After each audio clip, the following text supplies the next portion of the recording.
The colony was alive with noise, laughter, and heavy steps. Tall alien figures walked through the dusty streets, their long shadows stretching across the stone walls. But in the middle of all that strength and power, there was one who never fit. She was the smallest. Her arms were thin, her horns barely grown, her voice quiet. Whenever she passed, others laughed. Too small to fight, too weak to carry food. Why did the gods even make her?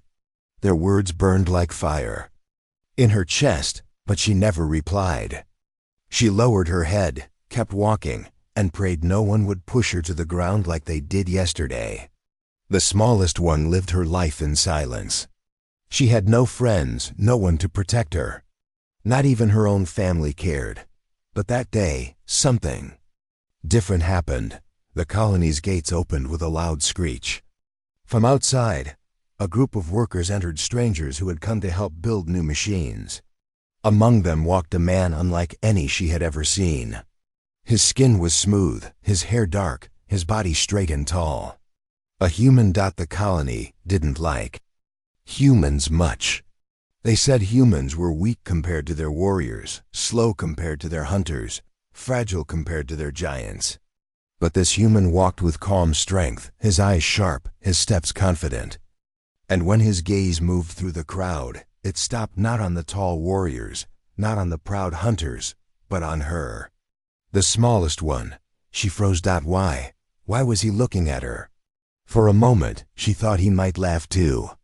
Maybe he would mock her like the others, but his eyes didn't carry cruelty. They carried curiosity, interest, even something like kindness. Her heart beat fast. She quickly turned away, hiding her face, afraid of what others might say. But all evening she felt the weight of his gaze. That night, while carrying water from the well, she saw him again. The moonlight was bright on the colony walls.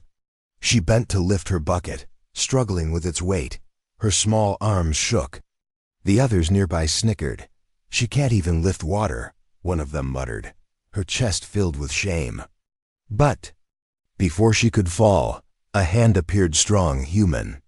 He lifted the bucket with ease and set it down beside her. She looked up, eyes wide. It was him. The human. "You shouldn't carry it alone," he said, his voice steady, gentle. She opened her mouth to speak, but no words came. No one had ever helped her. No one had spoken to her without insult. She only managed a small nod before pulling the bucket toward her home. But he kept watching. The next day, the laughter grew louder. The colony had noticed.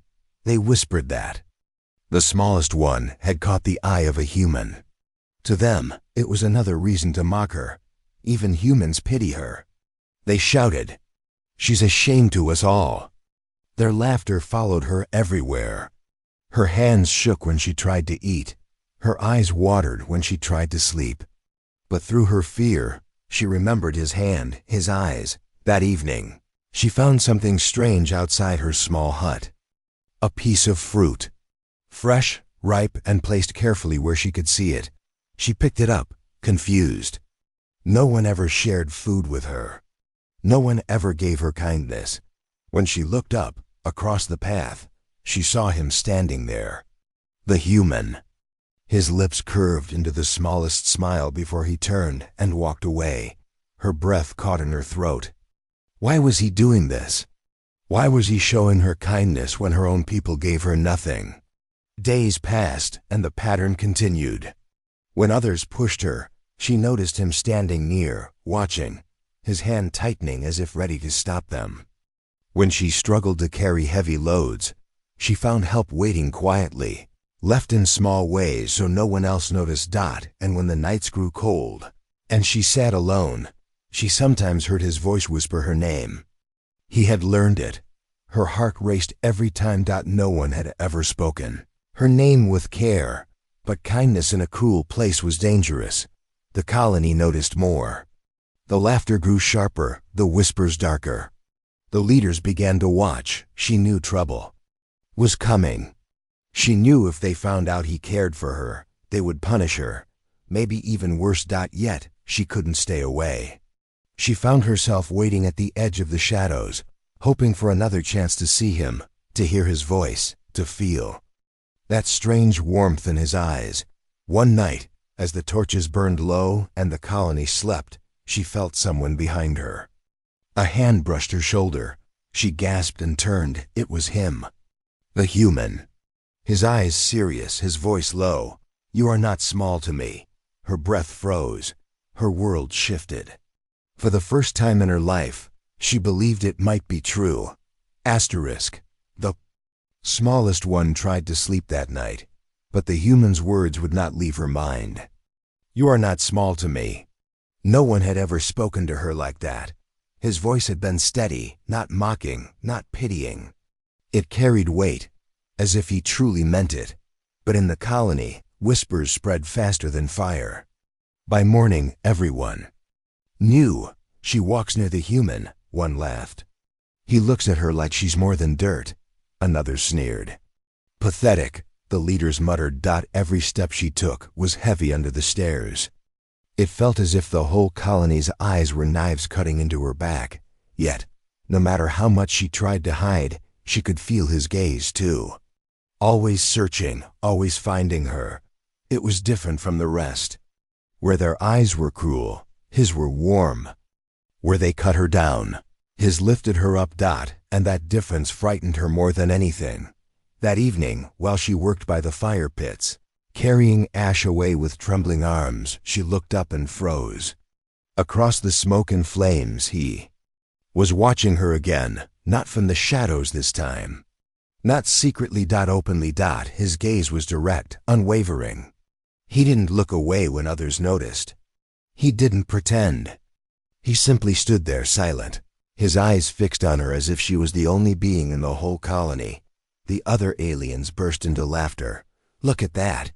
The human stares at the useless one. "Maybe he wants a pet," the laughter roared. She dropped the basket she carried and ran. Her heart pounded with shame and fear. She didn't stop until she reached the far side of the colony, near the cold cliffs where no one lived. Her chest burned, her eyes wet. She crouched low, hiding her face, whispering to herself, "Why me? Why does he look at me?" Footsteps followed, heavy but careful. She tensed, ready to be mocked again, but when she turned, it was him. The human. He said nothing at first. He simply lowered himself to sit on the rock beside her. For a long time, the silence stretched between them, broken only by the wind. Finally he spoke. "Do you know why I look at you?" She shook her head quickly, unable to raise her eyes. "Because you don't break." His voice was calm, certain. "They laugh, they push, but you keep walking. Do you know how rare that is?" Her lips parted. No one had ever said such words to her. No one had ever seen her pain as strength. For the first time, she dared to look at him. His face was strange, human, but there was no cruelty in it. Only steady resolve. "You are stronger than all of them," he said softly. Her chest tightened. She wanted to believe him. She wanted to hold those words and never let go. But fear gnawed at her. "They will hate me more," she whispered. "They already do," he answered, "but you have me." Her breath caught. His words sank deep into her heart. The next day, everything grew worse. The leaders stood in the square, their voices hard. "This must end," one shouted. "No human will shame us by showing favor to the weakest of our kind." The crowd roared. In agreement, eyes turned toward her, fingers pointed. She wanted to disappear. Then, from the back of the crowd, he stepped forward. The human. He didn't shout. He didn't threaten. He only said one thing. "If you touch her, you answer to May." The colony fell silent. His voice was not loud, but it carried weight. His stance was steady like stone. The aliens, larger and stronger, suddenly hesitated. The smallest one's heart pounded. She had never been defended before. Never. And now, a human and outsider stood against her entire colony for her sake. The leaders' eyes narrowed. Fury burned in their faces. but no one moved. Not yet. That night, fear clung to her. She knew the leaders would not forget. They would not forgive. Punishment would come. She sat alone, trembling, hugging her knees. Then a knock came at her small wooden door, soft, careful. She opened it a crack and gasped. It was him. "I cannot stay long," he said. "They are watching me now too. Why risk this?" She whispered, desperate. His eyes softened. "Because when I see you, I see more than weakness. I see the truth. And I cannot look away." The shadows outside her door grew longer that night. She could feel them even when she closed her eyes. The leaders were watching. The colony was whispering, and danger was closer than ever. But even in that fear, there was one thought she couldn't erase: the human's words. "I see more than weakness. I see the truth." Those words kept her alive as the hours dragged by. The next evening, when the moons hung low over the sky, a small stone tapped against her door. She froze. Another stone followed. She knew who it was. Her heart raced as she stepped outside. The air was cold, heavy with silence. There he stood, in the shadow of the wall. "The human, you shouldn't be here," she whispered, her voice trembling. "And yet, I am," he said softly. "Because I needed to see you." Her chest tightened. The risk was too great. If anyone saw, she would be punished, maybe exiled. He would be beaten, maybe killed. Still, she couldn't move away. His presence was a flame, and she was drawn to it. He led her to a quiet place beyond the colony's walls, near the cliffs where the stars burned brighter. No laughter, no eyes. Just the night and the sound of wind. They sat on the stone ground, side by side. For a long time neither spoke. Finally she broke the silence. "Why me? Out of all of them, why look at me?" His gaze turned toward the sky, then back to her. "Because they don't see you. They only see size, strength, and pride. I see what they miss. I see someone who survives every day when the world tells her she shouldn't." Her throat tightened. No one had ever spoken of her survival as anything but shame. Yet here he was, calling it strength.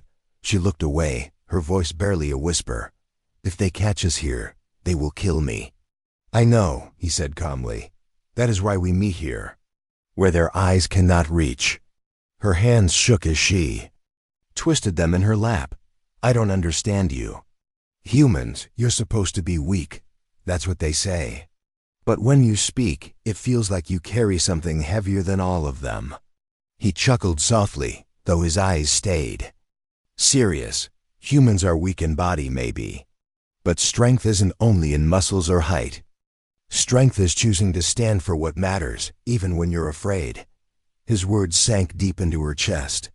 She lowered her head, afraid of how her heart pounded, afraid of the warmth spreading through her veins. The silence stretched again. Then slowly he reached out. His hand hovered for a moment, as if asking permission. Her breath caught, but she didn't pull away. When his hand touched hers, it was gentle, steady. Her small fingers trembled inside his, but the warmth made her feel safe. No one had ever touched her like this. No one had ever chosen her. Her eyes filled with tears, but she didn't look away. "You're not small to me," he whispered again. That night became the first of many. Secret meetings under the stars, whispers carried by the wind, small stolen moments that belonged to no one but them. He listened when she spoke. He laughed at her quiet jokes.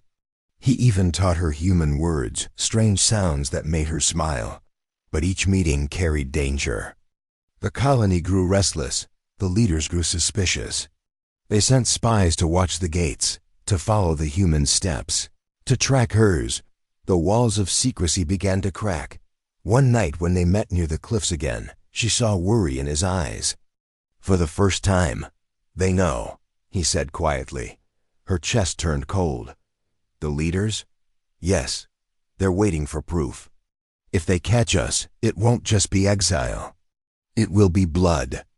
She trembled, pulling her hands back, but he reached for them again, stronger this time. Listen to me. You are not alone. If they come for you, they'll have to face me. Her tears spilled over. Why risk your life?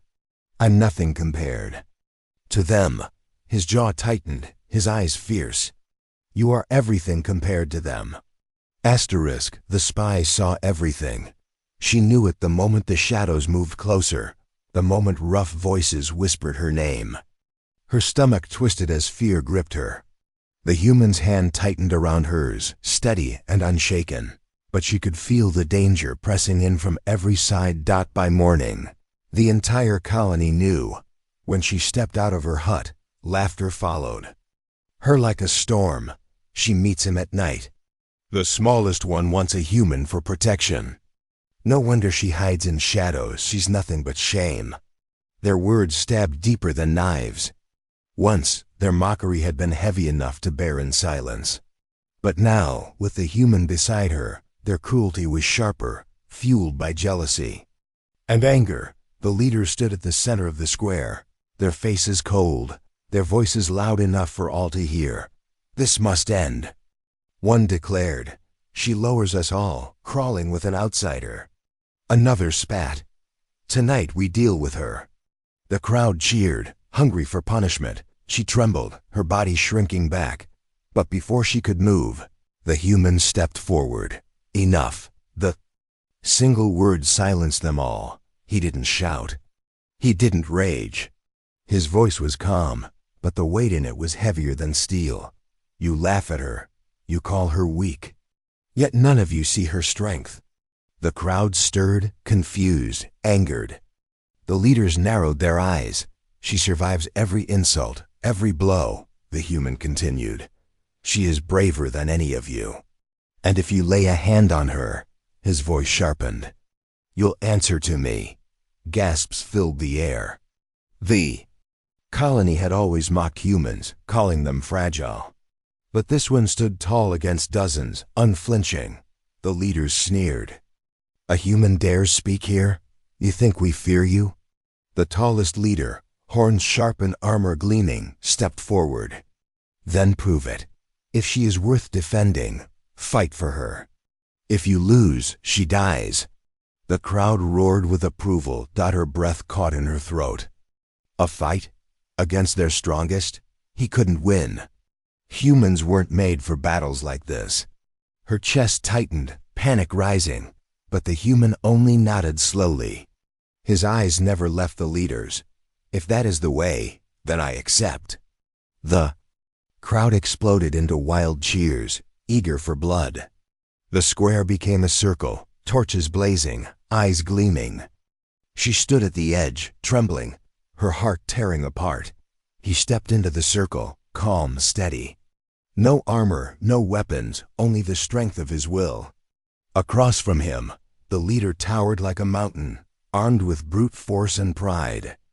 Air grew heavy. Every eye watched. The leader lunged first, swinging a heavy fist meant to crush bone. The human moved fast, faster than anyone expected. He slipped aside, the strike smashing into stone. Dust flew. The crowd gasped. Another strike came, harder, faster.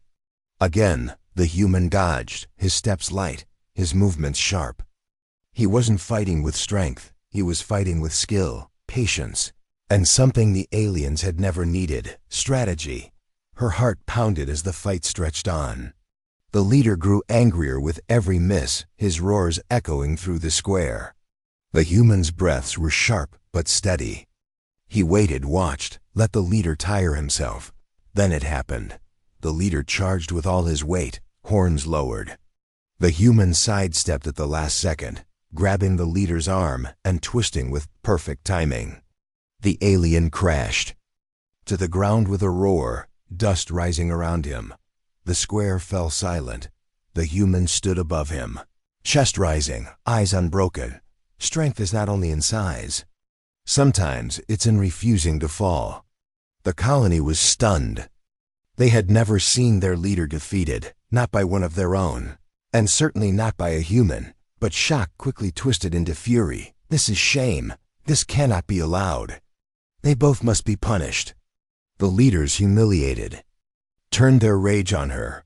Their eyes burned with hatred. If he defends her, then she is guilty too. Let her be exiled tonight. The crowd shouted in agreement, voices hungry for her removal. Her knees weakened. Exile meant death. Beyond the colony's walls, the wilderness was filled with monsters and raiders. She would not survive a single night. She looked at him, her eyes wet with fear. He stepped to her side, his arms steady at her back. Then I go with her. The crowd roared in disbelief. The torches burned like fire against the night sky as the colony shouted in triumph. They thought exile was victory. They thought casting her out with the human would end the shame. But to her, it felt like a death sentence. Her legs shook as guards dragged her to the gates. Her people laughed, spitting words like poison. Good riddance, she'd be eaten by dawn. Humans can't save the weak. She wanted to scream, to beg them to stop, but her voice was locked inside her chest. The gate opened with a long groan. Beyond it lay the wilderness, dark, endless, and filled with creatures that even the strongest feared. The guards shoved her forward. She stumbled into the dirt. Then she felt a hand, steady, warm, pulling her back to her. Feet. The human. He didn't flinch at the shouts behind them. He didn't even look back. His voice was calm as he whispered, "We go together." And the gates slammed shut behind them. The night outside was cruel. The air was sharp with cold. The wind howled across the empty plains, and strange cries echoed from the distance. She wrapped her arms around herself, shivering, her heart sinking lower with every step. "This is death," she whispered. "We will not last the night." He glanced at her, eyes steady. "Then we'll fight for every moment we can." His words gave no promises, no false hope. Yet something in the way he said them lit a small spark inside her chest. They walked for hours, guided only by starlight. The ground cracked beneath their feet, jagged rocks rising like teeth. Every sound in the dark made her flinch, shuffling steps, distant growls, the rustle of wings. When a low snarl echoed nearby, her body froze. Two glowing eyes appeared from the shadows, followed by the hulking form of a beast. Its fangs dripped with venom, its claws dug into the dirt. She stumbled back in terror, but the human stepped forward. No weapon, no shield, only a broken branch he grabbed from the ground.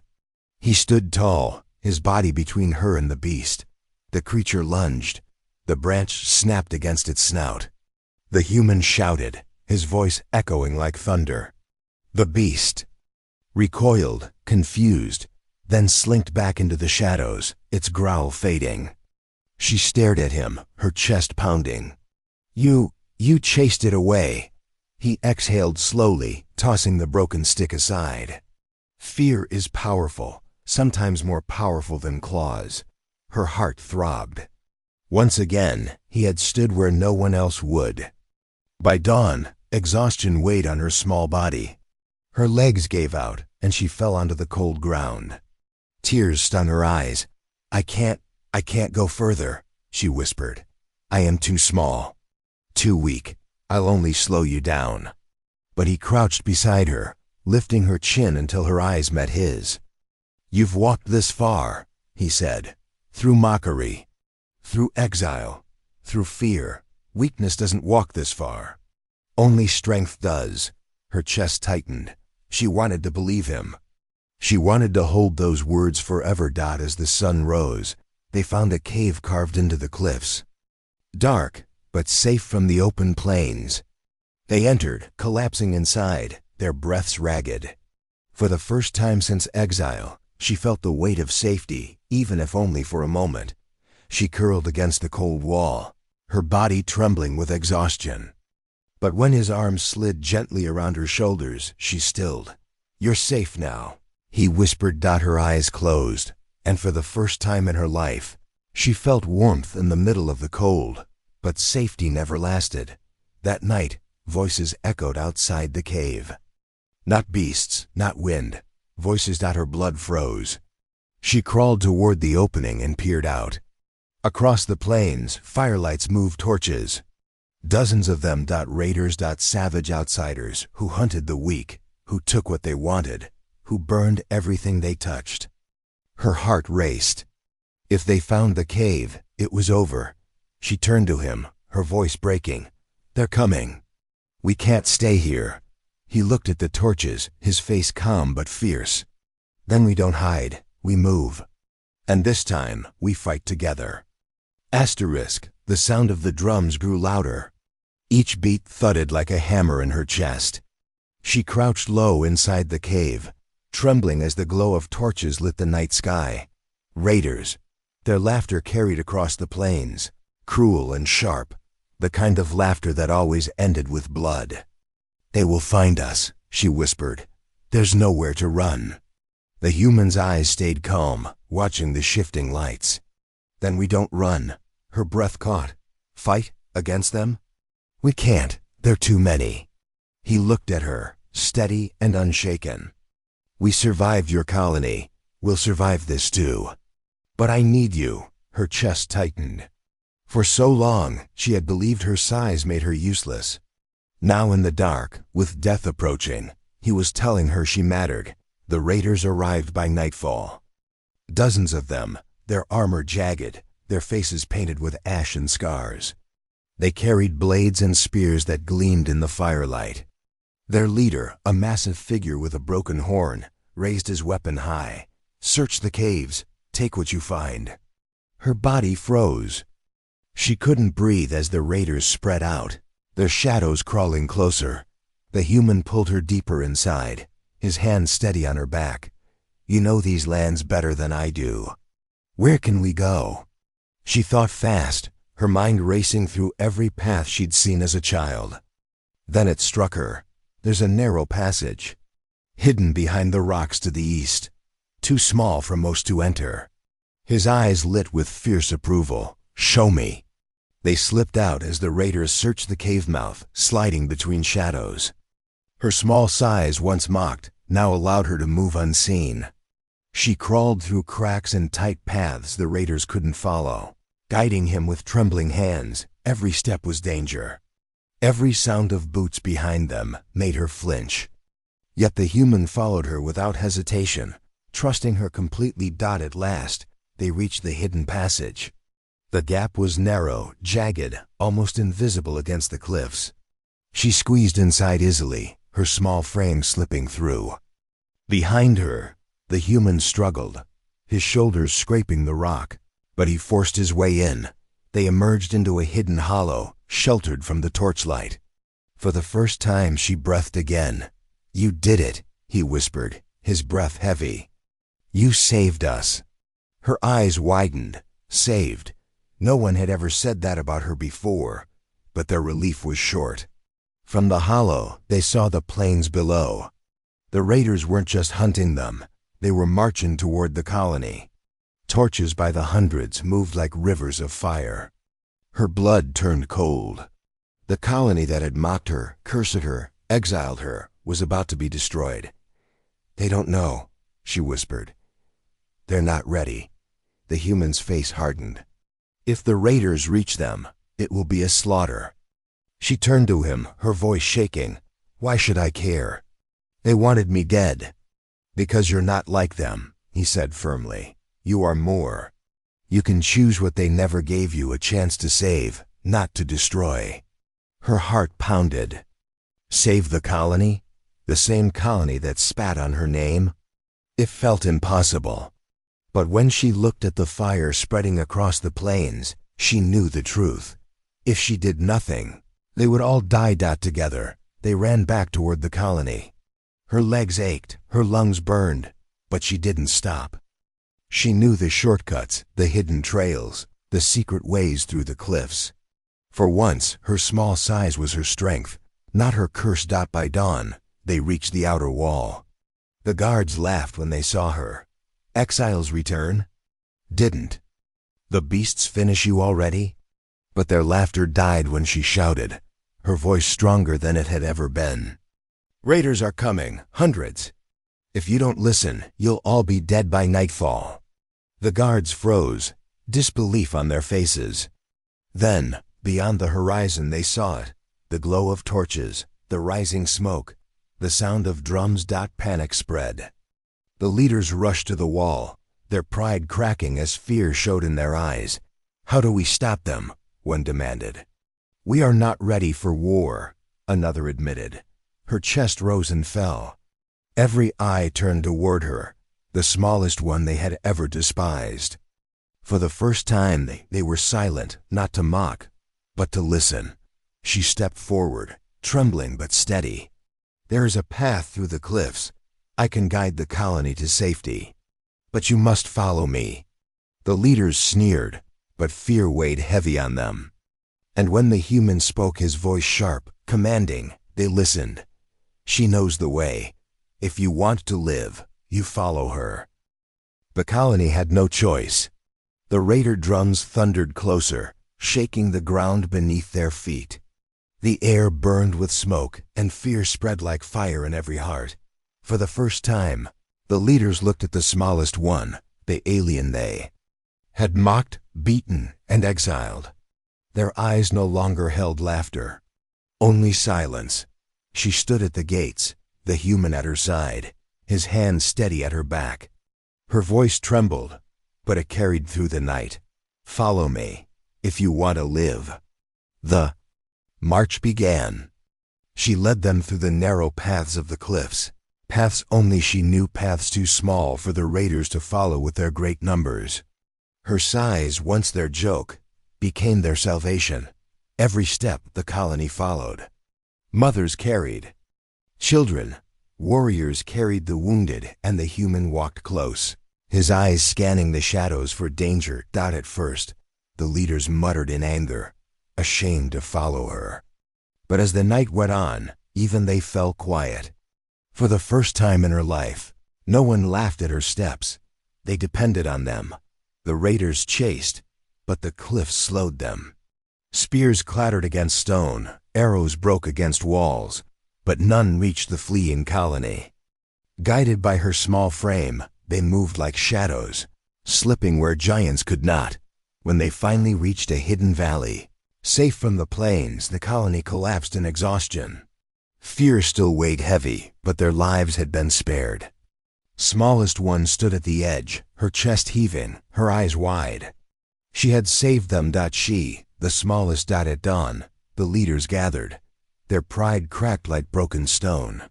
The tallest one, once her worst tormentor, lowered his head. "You saved us," he admitted, each word tasting bitter.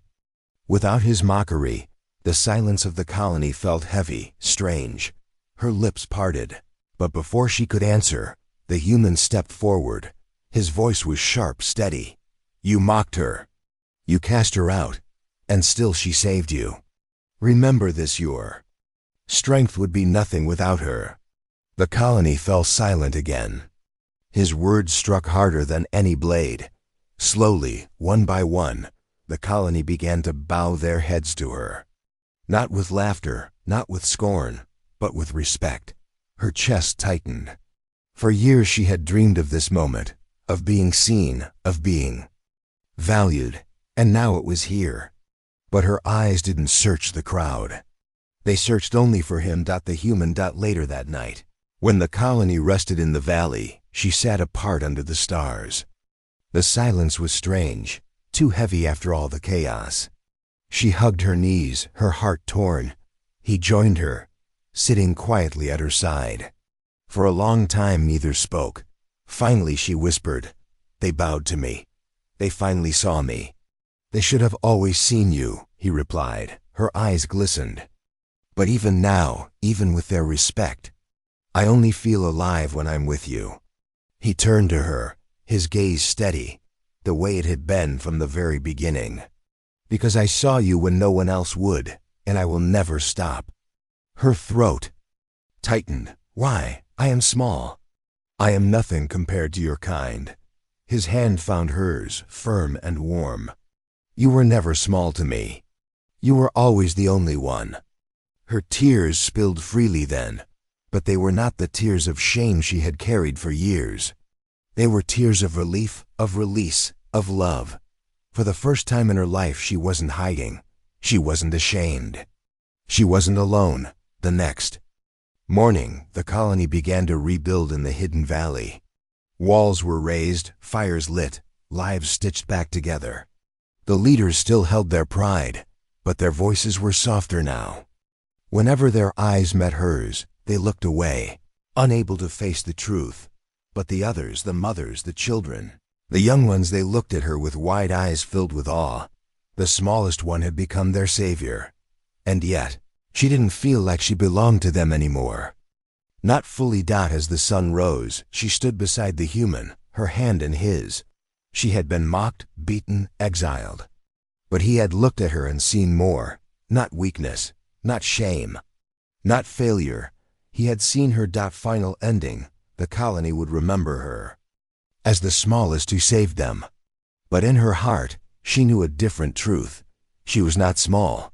She was loved. And as the human whispered, "You are mine, and I am yours," she finally believed it.